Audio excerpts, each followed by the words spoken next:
तो अफगानिस्तान के foreign minister Aamir Khan Muttaqi ये 9 से 16 अक्टूबर तक भारत में यात्रा पर रहेंगे।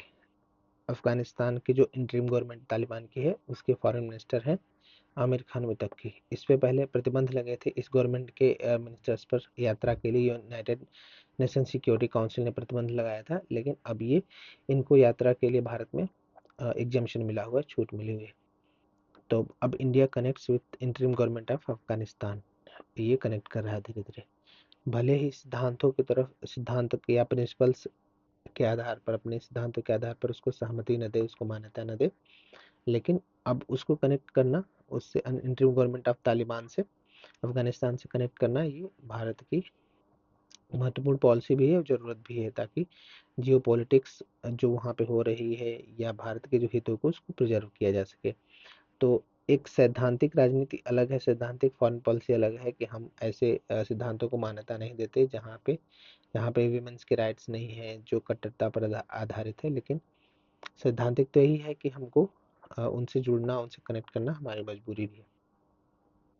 तो इंडिया जो अफगानिस्तान के जो इंटरिम गवर्नमेंट है, तालिबान गवर्नमेंट, उसके फॉरेन मिनिस्टर आमिर खान मुत्तकी 9 से 16 अक्टूबर तक भारत की यात्रा पर रहेंगे।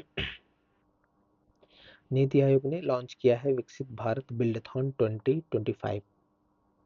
इसमें जो 6 to 12 तक स्टूडेंट हैं उसमें इनको ऐसे चैलेंज दिए जाएंगे जहाँ पे वो अपना इनोवेशन दिखा सके। अब किस प्रकार के चैलेंज रहेंगे? जैसे आत्मनिर्भर भारत से जुड़े चैलेंज रहेंगे, उसमें अपना इनोवेशन दिखाने का मौका मिलेगा। स्वदेशी के लिए उन्होंने क्या किया है, लोकल और समृद्धि के लिए उन्होंने क्या कर सकते हैं।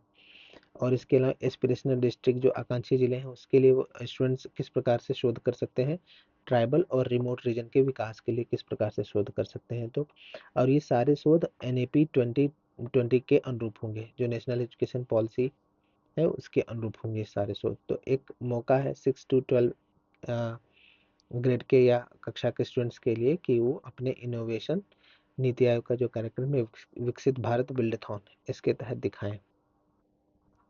ये इंडिया का लार्जेस्ट स्टूडेंट ऑफ हैकथॉन है। इसमें 6 से 12 तक स्टूडेंट्स जुड़ेंगे। एक स्कीम है PM internship scheme. PM internship scheme को फिनेंस मिनिस्टर ने अभी ये लॉन्च किया है। हालांकि ये इसके कई चरण पहले भी हो चुके हैं। अक्टूबर 2024 में इस स्कीम का पायलट प्रोजेक्ट शुरू हुआ था, दिसंबर 2024 में फाइनली लॉन्च हुई थी। तो अभी एक चरण ये आया है, अभी प्राइम मिनिस्टर ने लॉन्च, ये फाइनेंस मिनिस्टर निर्मला सीतारमण ने लॉन्च किया है। इसमें ये होगा कि जो जो भी टेक्निकल होल्डर स्टूडेंट है, टेक्निकल डिग्री होल्डर या सर्टिफिकेट होल्डर स्टूडेंट होंगे, उनके लिए 12 मंथ्स की इंटर्नशिप होगी। इंटर्नशिप मतलब कि ये पे भी होगा उनके काम के बदले कुछ, और ट्रेनिंग भी मिलेगी उनको कोर्स के दौरान।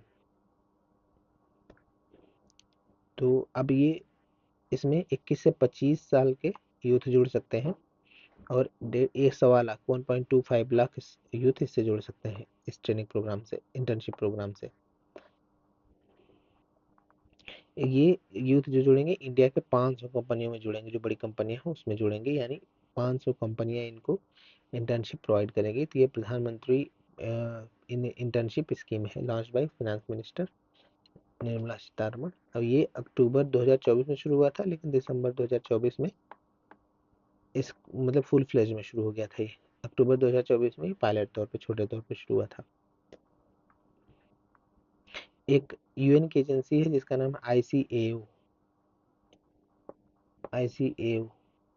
International civil aviation organisation. ये क्या करता है, UN की एजेंसी है। ये 193 देश जो 193 कंट्रीज हैं उनको, उनके बीच कोऑपरेट को प्रमोट करता है, ताकि एक नागरिक विमानन के लिए एक दूसरे के वायु क्षेत्र का इस्तेमाल कर सके।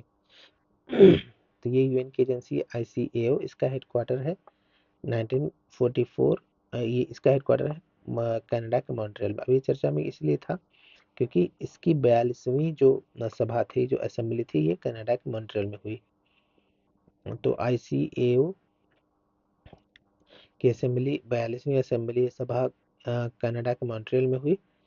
और ये इंटरनेशनल सिविल एविएशन ऑर्गेनाइजेशन है, UN की एजेंसी है, 193 देश इसमें शामिल हैं और ये उनके बीच एक तरीके से कोऑपरेशन को प्रमोट करता है ताकि नागरिक विमान के लिए एक दूसरे का हवाई क्षेत्र यूज कर सके।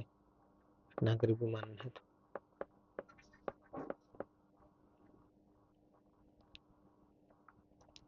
जो मिनिस्टर ऑफ कोऑपरेटिव्स हैं उन्होंने साबर डेयरी प्लांट स्टैब्लिश उसका उद्घाटन किया है रोहतक हरियाणा में।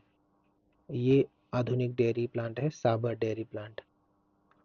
ये हरियाणा के रोहतक में साबरकांठा की एक अमूल की ही कंपनी है, उसी उसी का है ये प्लांट कोऑपरेटिव सेक्टर का। तो गवर्नमेंट का प्लान भी है कि 2029 तक 2029 तक सभी जो विलेजेज हैं उनको एक कोऑपरेटिव से जोड़ दिया जाए ताकि मिल्क सेक्टर को जो डेयरी सेक्टर को ज़्यादा एक तरीके से इंटीग्रेट किया जा सकता है, उसको ज़्यादा मार्केट एक्सेस हो सके। तो साबर डेयरी प्लांट कहाँ पे है? रोहतक में है और ये गवर्नमेंट का प्लान है कि 2029 तक सभी गांव को किसी न किसी कोऑपरेटिव डेयरी से जोड़ दिया जाए।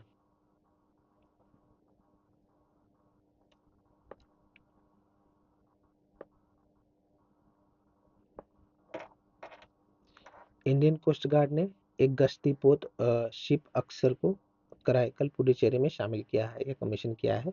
शिप अक्सर कराईकल पुडुचेरी में इंडियन कोस्ट गार्ड ने, ये अदम्य श्रेणी की फास्ट पेट्रोल वेसल है। ये दूसरी गश्ती पोत है। पहली गश्ती पोत खुद अदम्य है। अदम्य पहली गश्ती पोत है, इसलिए इस श्रेणी के तहत जो भी फास्ट वेसल कमीशन होंगी उसको अदम्य क्लास की गश्ती पोत कहा जाएगा। तो पहली अदम्य गश्ती पोत है। दूसरा शिप अक्षर, ये दूसरी है। ये कराईकल में कमीशन हुई और ये इसमें 60% जो भी उपकरण लगे हुए स्वदेशी हैं। 60% उपकरण स्वदेशी हैं।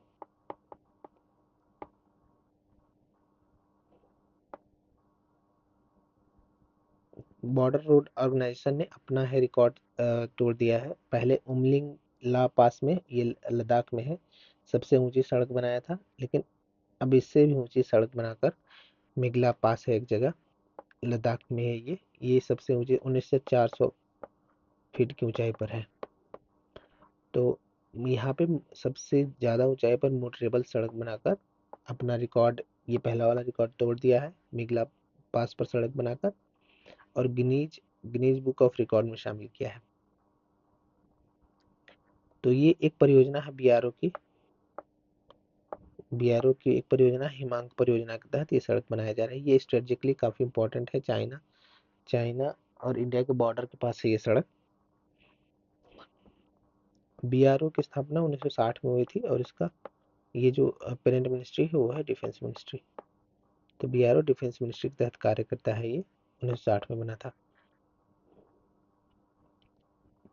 हिमांक परियोजना के तहत 19,400 फीट की ऊंचाई पर लेह में ये सड़क बनाई जा रही है। बीआरओ बना रहा है। मिनिस्ट्री ऑफ फाइनेंस ने एक कार्यक्रम शुरू किया, एक अभियान शुरू किया है जिसका नाम है आपकी पूंजी आपका अधिकार अभियान, गुजरात के गांधीनगर से। इसका उद्देश्य है कि जो भी अनक्लेम्ड फिनेंशियल एसेट हैं या बैंकों में पैसे जमा हैं, जो लावारिस संपत्तियां हैं, उसको क्लेम मिल सके, उसको मतलब जो वास्तविक हकदार है उसको वहां तक पहुंच सके। इसी अभियान को लेकर, जागरूकता को लेकर ये आपकी पूंजी आपका अधिकार अभियान शुरू किया गया ताकि speedy settlement of unclaimed financial asset हो सके, तेजी से उनका निपटारा हो सके जो वित्तीय संपत्तियां अनक्लेम्ड है। तो ये फाइनेंस मिनिस्ट्री ने शुरू किया है आपकी पूंजी आपका अधिकार अभियान लावारिस संपत्तियों के क्लेम हेतु। जननायक कर्पूरी ठाकुर यूनिवर्सिटी बनेगी पटना बिहार में। स्किल यूनिवर्सिटी है ये। स्किल यूनिवर्सिटी स्थापित होगी बिहार पटना। एक कार्यक्रम है पीएम सेतु। सेतु एक्रोनिम है। सेतु का मतलब skilling and employability transformation through upgrades ITIs. इसमें 1,000 आईटीआईज को अपग्रेड करके स्किल और एम्प्लॉयबिलिटी को प्रमोट किया जाएगा। दक्षता और रोजगार क्षमता को प्रमोट किया जाएगा पीएम सेतु कार्यक्रम के तहत। Skilling and employability transform action through upgrades ITI. इसमें 1000 ITIs को अपग्रेड किया जाएगा। किन क्षेत्रों में अपग्रेड किया जाएगा उनको? उनका करिकुलम चेंज किया जाएगा, आज के अनुरूप करिकुलम बनाया जाएगा। मशीन्स, उसमें आधुनिक मशीन इस्टेब्लिश होगी ताकि प्रैक्टिकल को करके सीख सकें, और उनके विकास के लिए या बाद में रोजगार के लिए इंडस्ट्रियल एक्सपर्ट भी जुड़ेंगे।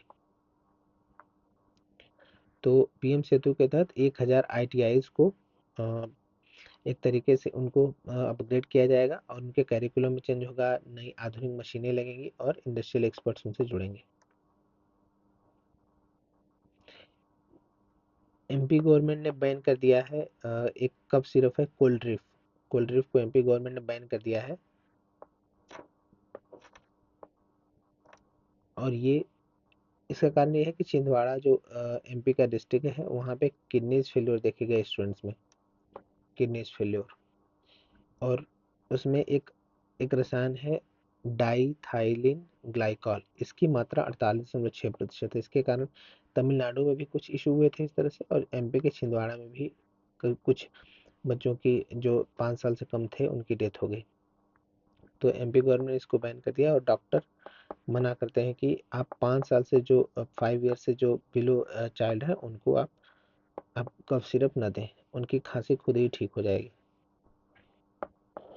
तो ये 48.6% इसमें एक जहरीला रसायन है, उसके पाए जाने के कारण जो कोल्ड्रिफ कफ सिरप है, इससे कुछ बच्चों की डेथ हो गई है। तो एमपी गवर्नमेंट ने इसको बैन कर दिया है।